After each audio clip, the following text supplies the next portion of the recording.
Boa tarde, minhas irmãs, meus irmãos encarnados, desencarnados. Eu sou Cláudio. Eu quero, em primeiro lugar, aqui não me atrever a corrigir, mas esclarecer aqui que o meu irmão Paulo falou. Na verdade, a honra é minha de estar aqui, de ser recebido, né? Eu passei por muitos lugares, por muitos caminhos, e foi aqui na Casa Maria de Nazaré que eu consegui encontrar abrigo, consegui encontrar cuidado. Então é aqui onde a gente vem mais para poder recarregar a bateria, né, do que para qualquer outra coisa. Então assim, eu é que tenho que agradecer por essa oportunidade de estar aqui, para a gente conversar um pouco, para a gente refletir um pouco. Não é uma palestra, é uma conversa, é uma reflexão, né? Eu costumo dizer que nós servimos a uma doutrina, seguimos uma doutrina que se apresenta como uma doutrina consoladora, né? O Consolador prometido. Então, quando a gente vai estudar, vai resgatar lá, quando a gente começa a estudar o Espiritismo, a gente fala, tem a primeira revelação, foi a existência de um Deus único, né? Ainda lá no Antigo Testamento. Aí vem a segunda revelação, nós vamos falar sobre ela um pouco, que é o Evangelho, Evangelium, que é boa nova, boa notícia. A boa notícia que Jesus veio trazer de que nós não servíamos então a um Deus guerreiro, é um Deus que punia as pessoas, aquele Deus que virava as costas, né? Antigamente, nos povos primitivos, antes de Jesus, a crença que se tinha é que se alguém tinha um problema, como o irmão Paulo colocou aqui na apresentação dele, tinha um problema de família, ou perdia o patrimônio, eram sociedades assim onde as pessoas eram muito gregárias, viviam muito juntas. Então muitas vezes alguém que perdia a sua propriedade, perdia a terra, perdia a família, mesmo as mulheres, né, quando perdiam os homens que eram responsáveis por ela, o pai, o irmão mais velho, o esposo, o filho, elas muitas vezes ficavam desamparadas, porque não podiam trabalhar, não tinham quem cuidassem delas e muitas vezes tinham que mendigar. É por isso que uma das passagens mais bonitas que nos fala da grande amorosidade de Jesus, do grande amor que ele tinha pelas criaturas, é justamente a história da passagem de Naim, quando a mulher estava enterrando o filho e ele leu nos olhos dela que era a terceira vez que ela fazia aquele percurso levando o corpo de um homem amado. Ela já tinha enterrado o pai, ela já tinha enterrado o esposo, agora estava indo enterrar o filho. Então Jesus se aproxima, compadecido da dor dela, e ressuscita o filho, né, para que ela não ficasse desamparada. Então a segunda revelação é o Evangelho desse Cristo que nos apresenta como irmãos, como filhos de um Deus que é Pai, que é misericordioso, que nos trata a todos como irmãos e que nos ama profundamente. Nós vamos falar disso aqui hoje.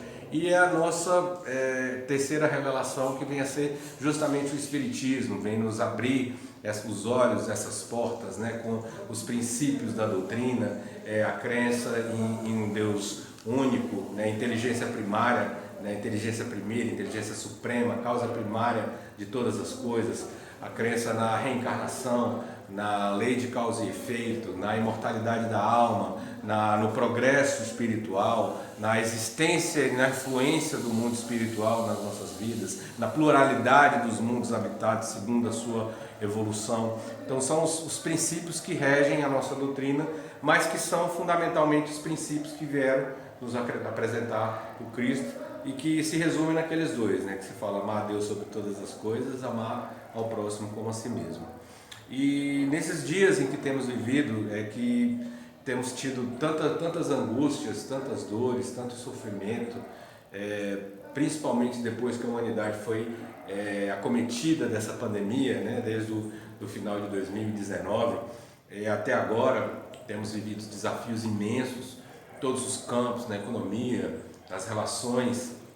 As pessoas se veem obrigadas a conviver mais e mais tempo junto, muito comércio fechando, muita gente desempregada, o aumento da fome, o aumento da solidão, do abandono, do desespero, das pessoas que de uma hora para outra se viram obrigadas a conviver entre si, muito mais do que estariam habituados ou muito mais do que esperavam, e viram que o exercício diário do amor ele é muito mais complexo do que a gente imagina. Então, nesse período de sofrimento em que a gente tantas vezes se sente desamparado, né, às vezes se sente julgado pelos outros, é importante que a gente possa dar uma pausa para compreender o amor maior do Pai por nós, entender como funciona esse amor, a dimensão desse amor, da providência divina por nós, e o que se espera, como um pai espera de um filho dentro da família, do comportamento desse filho em relação aos outros irmãos, principalmente porque aquilo se traduz não por ele, é como eu chegar aqui e dizer, eu não tenho que agradecer, aceitar o agradecimento por ter vindo aqui falar, eu preciso agradecer a oportunidade de me deixar que fale.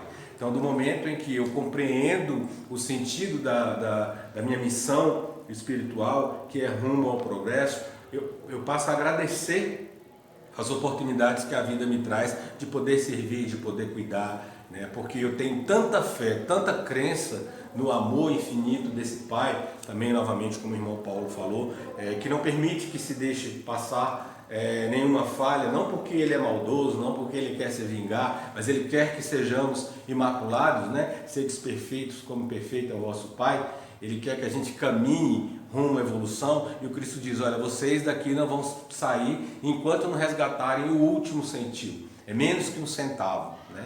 Enquanto vocês não resgatarem, não se depurarem, não ficarem plenos para aquilo que precisa ser feito, para aquilo que se espera de vocês, vocês vão continuar resgatando e vão continuar contando com a proteção, com o amparo, com o cuidado da providência divina, com o amor de Deus, que se manifesta inclusive por toda uma legião, uma miríade de espíritos amigos, de espíritos protetores que cuidam de nós no mundo espiritual. Então eu trouxe aqui para a gente refletir hoje um pouquinho uma das passagens mais bonitas da Bíblia que fala sobre o amor infinito desse Pai, que ficou muito conhecida no decorrer dos tempos como a parábola do filho pródigo. O filho pródigo é aquele que volta, né? Para a gente compreender a dimensão dessa parábola e o sentido do que Jesus contou, nos lembra o Evangelho, na introdução da terceira parte do Evangelho segundo o Espiritismo, quando ele nos fala assim: para bem compreender certas passagens dos Evangelhos, é necessário conhecer o valor de muitas palavras que são frequentemente empregadas no texto e que caracterizam o estado dos costumes e da sociedade judia naquele tempo. Então é importante que quando a gente vai fazer uma leitura das parábolas, a gente resista à tentação de pensar com a mentalidade que nós temos hoje, uma civilização ocidental, morando aqui na América do Sul, em pleno século XXI. Nós precisamos nos lembrar de que aqui se fala de uma civilização no Oriente Médio, no início do século I, há 2000 anos atrás. Então procurarmos pensar no contexto dos ensinamentos, das parábolas, das histórias de Jesus, tentando entender como funcionava a sociedade daquele tempo, para que a gente possa também entender qual era o sentido da mensagem que ele queria deixar com aquelas palavras que ele trouxe. Então aqui na introdução continua. Essas palavras, não tendo para nós o mesmo sentido, foram quase sempre mal interpretadas, gerando algumas incertezas.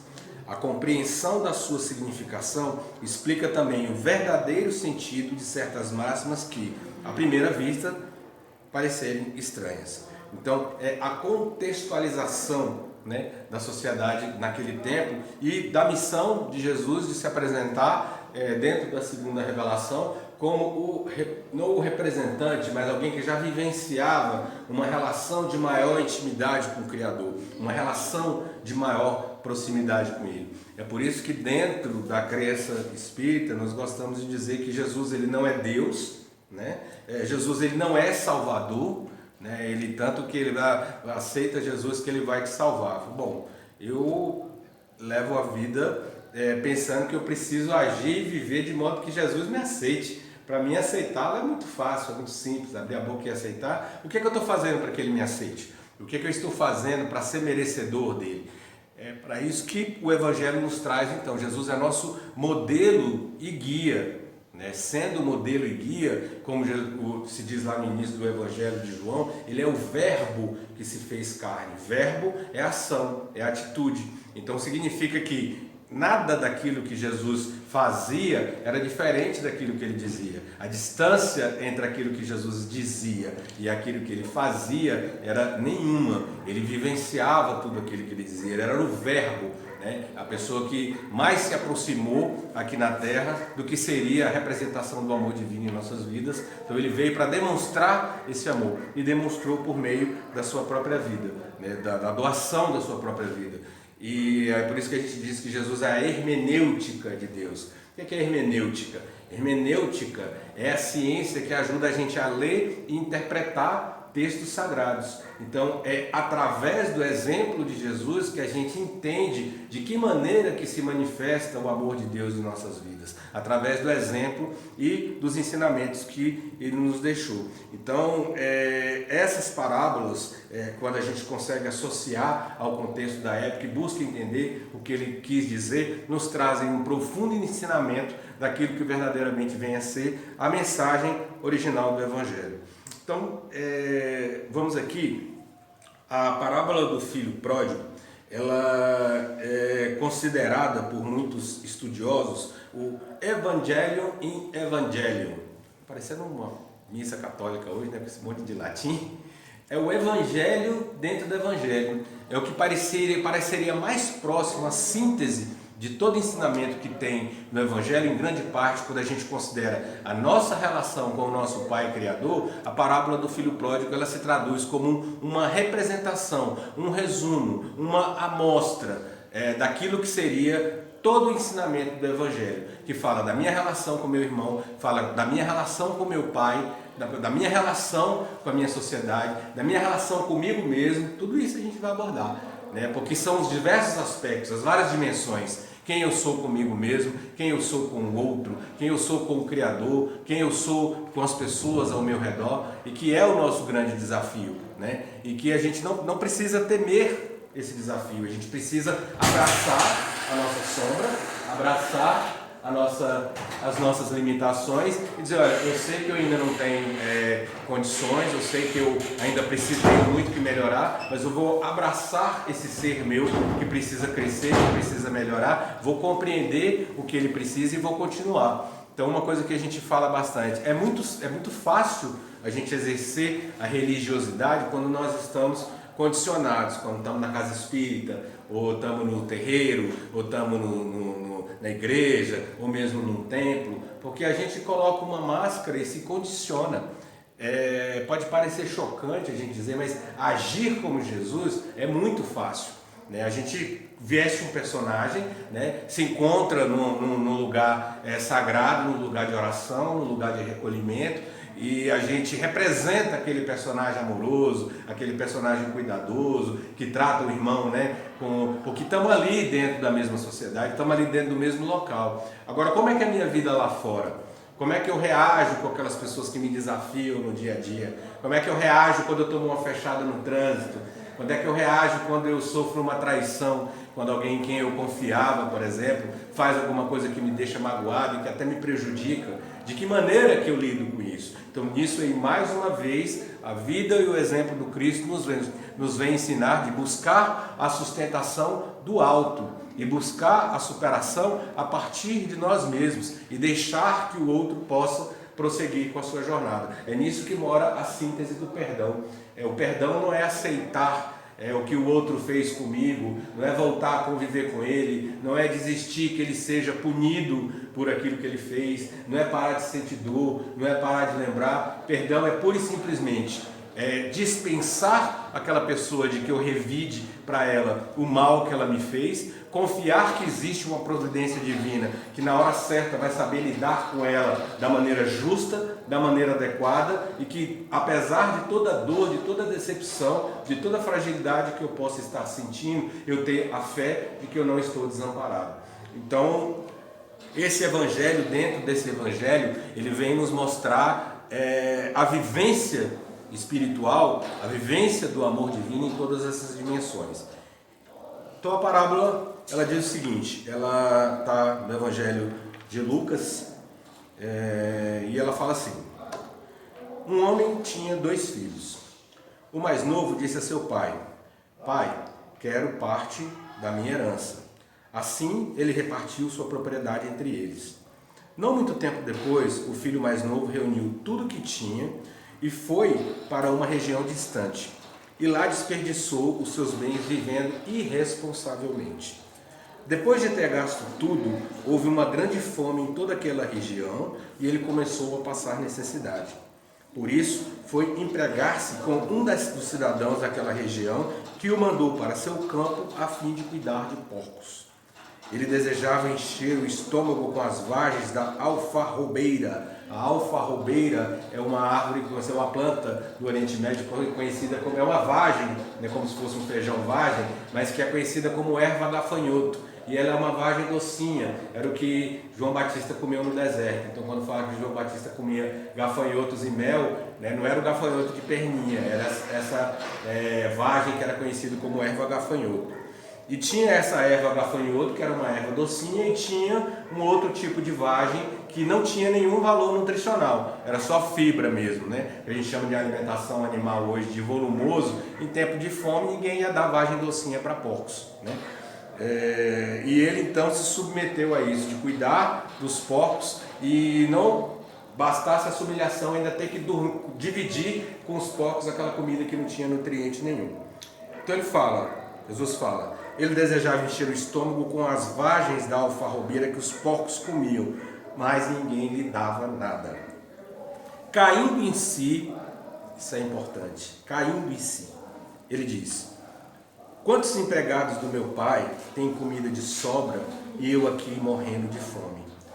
Eu me porei a caminho e voltarei para meu pai e lhe direi: Pai, pequei contra o céu e contra ti. Não sou mais digno de ser chamado de teu filho. Trata-me como um dos teus empregados. A seguir, levantou-se e foi para seu pai. Estando ainda longe, seu pai o viu e, movido de íntima compaixão, correu para o seu filho, o abraçou e o beijou repetidas vezes. O filho lhe disse: Pai, pequei contra o céu e contra ti. Não sou mais digno de ser chamado teu filho. Mas o pai, o interrompendo, disse a seus servos: depressa, tragam a melhor roupa e vistam ele. Coloquem um anel em seu dedo e calçados em seus pés. Tragam um novilho gordo e matem-no.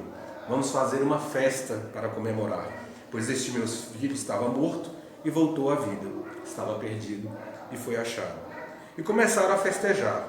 Enquanto isso, o filho mais velho estava no campo.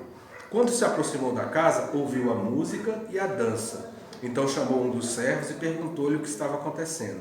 Este lhe respondeu: seu irmão voltou e seu pai matou o novilho gordo porque o recebeu de volta são e salvo. O filho mais velho encheu-se de ira e não quis entrar. Então seu pai saiu e insistiu com ele. Mas ele respondeu ao seu pai: Pai, todos esses anos tenho trabalhado como um escravo a teu serviço e nunca desobedeci às tuas ordens. Mas tu nunca me deste um cabrito para eu festejar com os meus amigos. Mas quando volta para casa esse seu filho, que esbanjou os teus bens com prostitutas, matas o novilho gordo para ele. Disse-lhe o pai: meu filho, você está sempre comigo, e tudo que eu tenho é seu.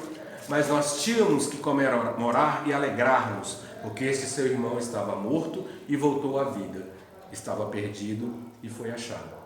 Então essa é a parábola do filho pródigo, o filho que volta, e que a gente vai refletir um pouco sobre ela, pensando sobre os costumes daquele tempo.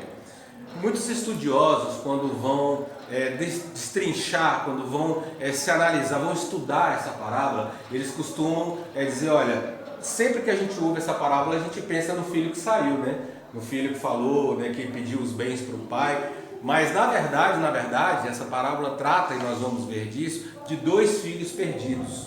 Os dois filhos, tanto o que foi quanto o que ficou estavam perdidos. Então muitos historiadores chamam essa parábola, não a parábola do filho pródigo, mas a parábola do filho perdido. E a gente vai entender bem disso quando a gente falar de fundamentalismo religioso mais para frente.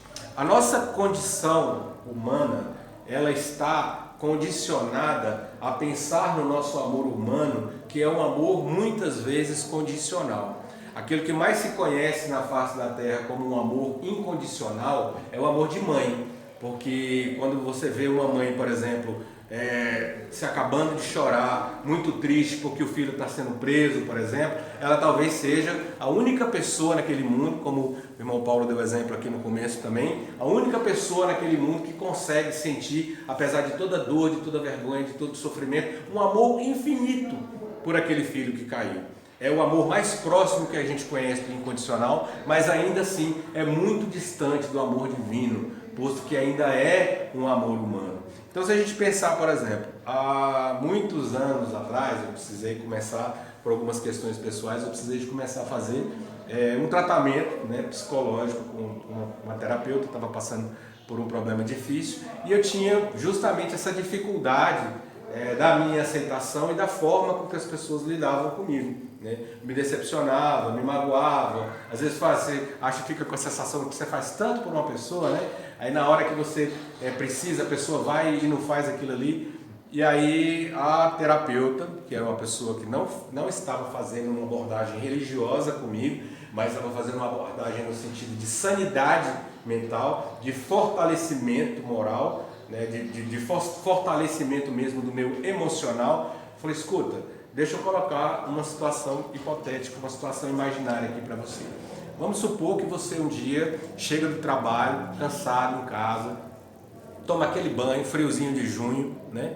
Faz uma sopinha, um chazinho, aí o irmão Paulo fala, agora eu vou assistir o meu programa predileto, né? Aquela roupa de mendigo dentro de casa, né? Aquele meião, quentinho, se esparrama no sofá. Aí a irmã Simone chega para ele e fala assim, olha, eu estou com tanta vontade de dar uma caminhada agora, a tarde está uma tarde tão bonita, vamos fazer uma caminhada comigo? O irmão Paulo falou, caramba, já tinha escolhido a melhor coberta aqui, já tinha pausado o filme para começar. Aí eu falei assim, não, mas está me chamando para poder dar um passeio, né? Aquele friozinho de tarde, de junho, assim, passear no jardim, de mãozinha dada. Eu estou falando, rapaz, a gente recebe. E aí ele vai lá, não, por amor, né? Vou lá, me visto, tudo, vou lá fazer a caminhada com ele e tal.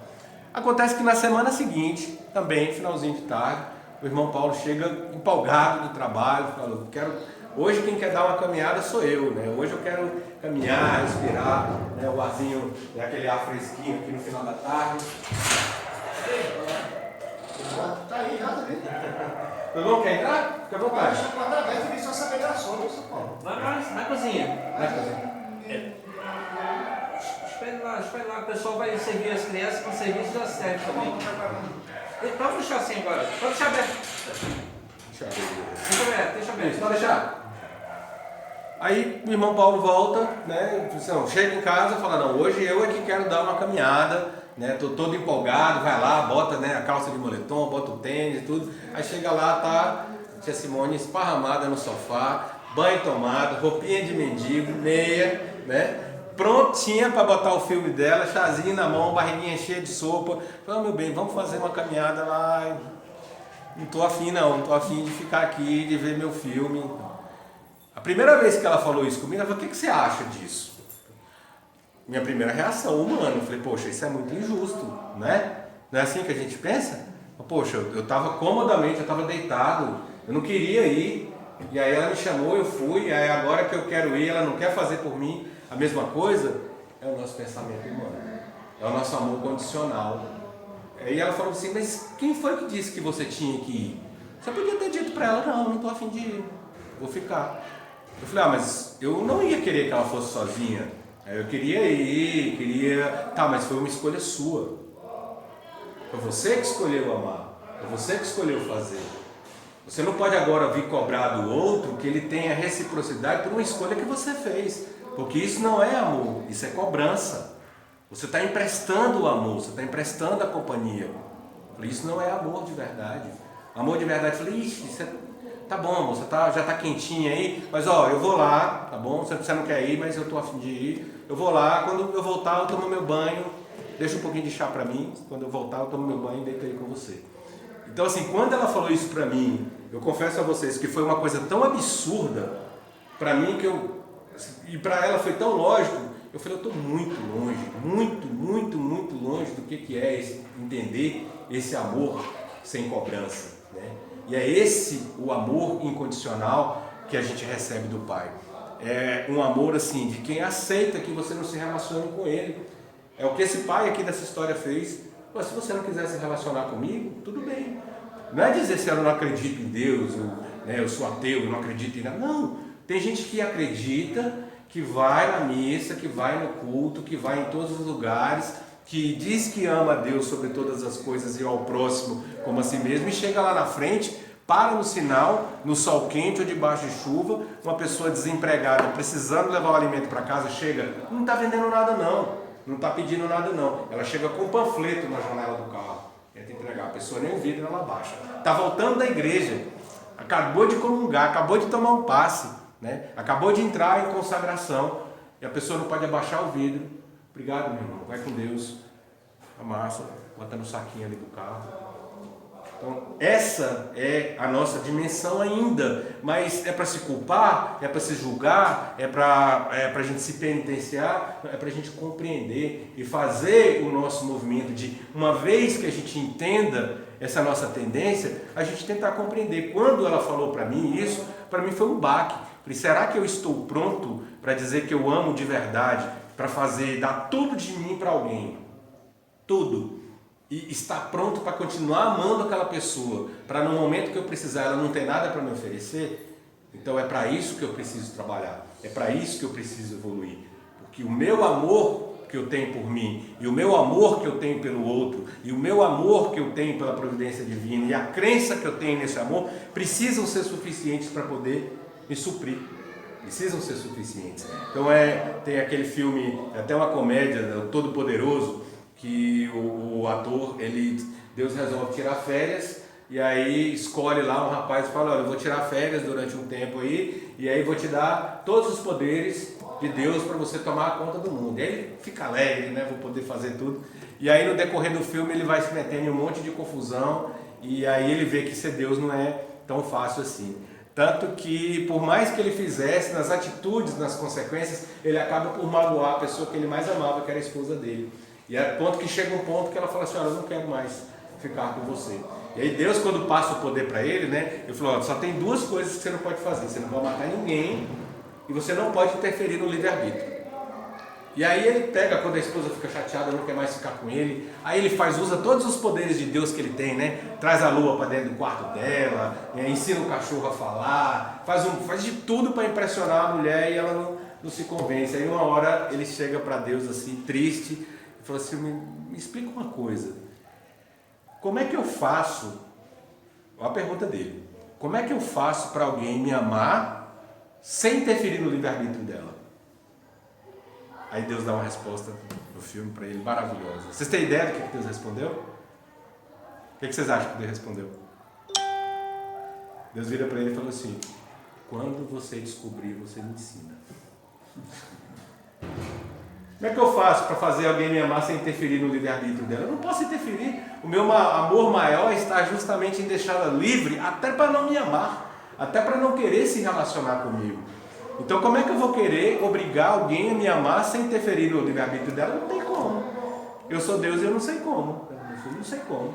Se eu soubesse, estava fácil, né? Era só pegar e falar. Mas não é assim. Não é assim que a gente se relaciona.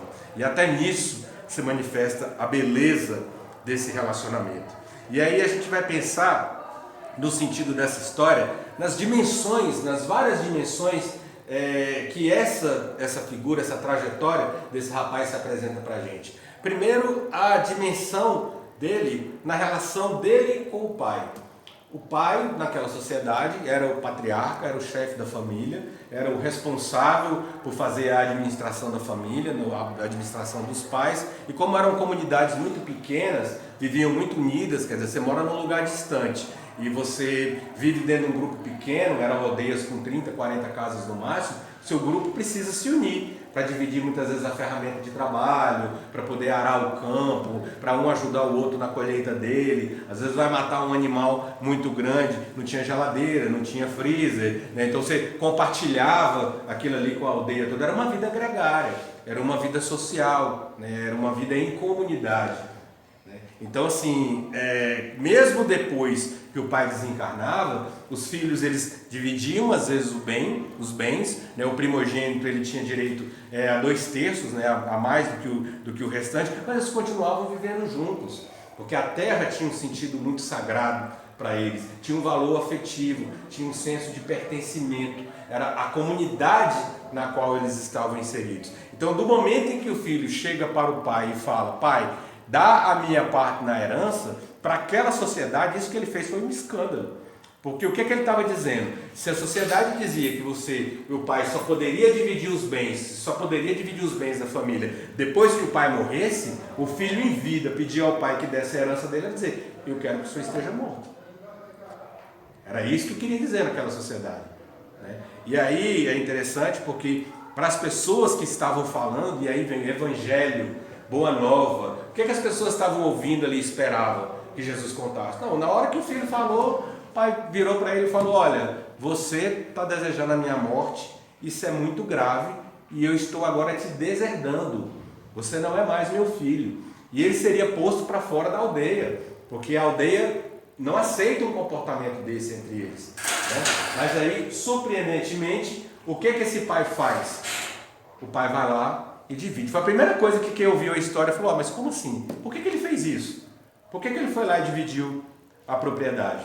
O outro caso interessante é o seguinte: o irmão mais velho, a relação do jovem com o irmão mais velho. Então, se a situação com o pai ficou já uma situação delicada, porque ele pediu a propriedade, o pai deu, ele vendeu e foi embora, e ele deve ter vendido isso rápido e muito barato, apesar de ser uma propriedade pequena, porque no Oriente Médio, a relação que se tem na comercialização de terra, ela é diferente do que a gente tem aqui no Ocidente, porque ela está diretamente ligada ao conceito de família, de grupo, né? Então, assim, se desfazer de um pedaço de terra era como você se desfazer, desmanchar a unidade da família. Então, aquilo ali era muito grave para eles. Então, ficou inclusive mal visto pela aldeia, mesmo que o pai o perdoasse naquele momento, mesmo que o pai tivesse feito o que ele queria, ele precisava ir embora, porque independentemente da postura do pai, para aquele grupo a aldeia não ia aceitar que ele continuasse convivendo ali. Então, nós não aceitamos a presença de que o sujeito é capaz de desejar a morte do próprio pai por um pedaço de terra. O que ele não é capaz de fazer com o restante? Não é? Então a sociedade, aquele grupo não ia querer tê-lo por perto. A mesma coisa ele fez com o irmão. Se depois da morte do pai eles continuavam juntos na terra, cuidando da terra, quando ele fala para o pai que ele desejava que o pai estivesse morto, ele diz para a aldeia que ele não faz questão de estar naquele grupo e fala para o irmão: olha, eu não quero continuar estando na mesma família que você, mesmo depois que nossos pais. Então ele rompe com o pai, ele rompe com a aldeia e ele rompe com o irmão. Aí vem um outro traço interessante, da gente pensar aqui no irmão que ficou lá, né, escondido na história. A relação do filho mais velho, o que ficou, com o pai, e a relação do filho mais velho com o irmão. Ora, se o irmão tomou a iniciativa de ir lá e dividir os bens e o pai concedeu, o filho mais velho, que era o primogênito, poderia se beneficiar disso aí. O filho mais novo recebeu a parte dele da herança, foi embora. Se o pai dele vivesse ainda muitos e muitos anos e aumentasse o patrimônio dele, ele ia herdar tudo sozinho. Então, de certa forma, por egoísmo e de certa forma até pensando assim de uma maneira maldosa, ele ficou muito cômodo com a situação, né? Ele acabou, o irmão resolveu: não, você resolveu romper comigo, quem quis foi você, o que a gente construir daqui para frente agora, eu sou o único herdeiro, eu sou o primogênito, você já recebeu a sua parte da herança, você já gastou, você não faz mais parte dessa família, você foi deserdado, você foi expulso da comunidade, você rompeu com o nosso pai, você rompeu com a comunidade, você agora rompeu comigo. E uma outra coisa interessante, quando nas famílias, né, eram famílias patriarcais, então quando o pai, né, ele tinha um conflito com algum dos filhos, o que acontecia? As pessoas tinham um conflito, chamavam alguém que fosse da confiança dos dois para tentar ajudar os dois a fazer as pazes, para mediar o conflito. Então, do momento em que o filho mais novo faz essa afronta para o pai, era dever do filho mais velho chamar o irmão e corrigi-lo, chamá-lo junto ao pai e trabalhar pela reconciliação dos dois. Ele não fez isso. Ele preferiu se colocar numa posição de alguém que estava agindo de maneira melhor, de uma maneira fantasiosamente superior, porque se ele fosse mesmo um espírito superior naquele momento, ele teria feito a coisa certa, ele teria chamado o irmão e teria se preocupado mais com a unidade da família do que com o crescimento do patrimônio dele. Ele não fez isso, né? E aí começa então a relação. A gente vê que esse jovem ele parte para uma jornada distante, deixando um monte de coisa mal resolvida para trás. Então ele começa uma jornada, seria a jornada na qual ele está deslumbrado com o mundo, está deslumbrado, né, com as possibilidades, acha que dá conta de tudo, acha que pode tudo, acha que aquela vidinha que ele leva é uma vidinha muito pacata, é uma vida muito medíocre, é uma vida muito sem graça. Ele quer viver grandes aventuras, ele quer conhecer outros lugares, experimentar outras sensações, gastar o dinheiro que tem, experimentar um pouco do luxo, do conforto, da vantagem de ser servido. E era algo extremamente artificial. E como a gente já falou aqui, como eram comunidades muito próximas, as pessoas valiam e eram reconhecidas pela família da qual elas faziam parte. Como é que era o nome do cego Bartimeu? Quem sabe? Como é que era o nome do cego Bartimeu? É aquele que Jesus, né? Ele vai passando e Jesus, filho de Davi, tem piedade de mim, né? Ele se levanta e solta a capa. Ninguém sabe o nome do cego Bartimeu. Bar é filho, Timeu era o nome do pai dele. O cego Bartimeu, ele não tinha nem nome. Ele era conhecido pelo nome do pai dele. Então as pessoas, elas eram conhecidas pelo grupo familiar que elas faziam parte. Então o dinheiro, mesmo naquela sociedade, ele valia muito pouco. Enquanto a pessoa tinha, ela poderia esbanjar, mas os valores que regem uma sociedade onde você muitas vezes tem pouca instrução, tem pouca escrita, né? Por que as pessoas mais antigas, principalmente no interior, tinham muito essa coisa da palavra, deixar o fio do bigode, né? Para poder, porque a palavra dada, ela tem um sentido muito forte. Se você desse a sua palavra, não tinha nada que valesse mais do que ela, que importasse mais do que ela, que estava ligado à dignidade, estava ligado à honra. Aquele rapaz só tinha dinheiro. Quando acabasse o dinheiro dele, ele não tinha mais nada. Ele tinha rompido com o pai, ele tinha rompido com a comunidade, ele tinha rompido com o irmão. Então ele parte para a jornada, gasta todo o dinheiro, né? O Evangelho não entra em detalhes de como que ele fez isso, mas fala de maneira irresponsável. E chega um momento que ele não tem mais nada, chega uma grande fome na região, ele não tem família, não tem dinheiro, não tem ninguém, e ele vai pedir trabalho. Como nunca tinha trabalhado, né, fora da aldeia, não tinha nenhuma qualificação, o trabalho que ele consegue era considerado um dos trabalhos mais humilhantes daquele tempo, que era de cuidador de porcos, porque naquela sociedade palestina, o porco era considerado um animal imundo, então não se comia, né? Pessoas que não eram palestinos, que não eram hebreus, ainda criavam. Então você trabalhar para alguém, cuidar de porcos, para alguém que era um judeu, para alguém que era filho de um patriarca, para não passar fome, era já uma situação humilhante. E quando a fome piorou, que nem a comida sem nutrientes dos porcos queriam dar para ele, aí ele começa o processo de renovação. É uma coisa interessante porque quando muitas vezes a gente vai conversar com quem trabalha, com pessoas que têm problemas na família, com gente que tem algum tipo de dependência, alguma coisa, infelizmente, por mais que seja doloroso, o que a grande maioria das pessoas fala, e a gente tem uma casa que é parceira aqui da Casa Maria de Nazaré, que é a comunidade Salve a Si, e eles falam, olha, enquanto a pessoa não chega no fundo do poço e ela não vê que ela não tem mais nada para perder, ela não desperta que ele tem que partir dela. Por mais que a gente fale, use a amorosidade de mãe, de pai, de irmão, de companheiro, de companheira, isso pode até ajudar no processo, pode plantar uma sementinha lá dentro da pessoa, porque eu não preciso estar passando por isso. Foi o que o pai fez. Quando a pessoa não tem nada disso, é possível que ela caia em si, mas quando ela não recebe a amorosidade, é muito pior, porque nem essa sementinha de esperança, de que ela tem os braços para onde ela pode voltar, nem isso ela tem. Então muita gente não consegue, mas o movimento mesmo de se erguer vem da pessoa, infelizmente, por mais que nos doa.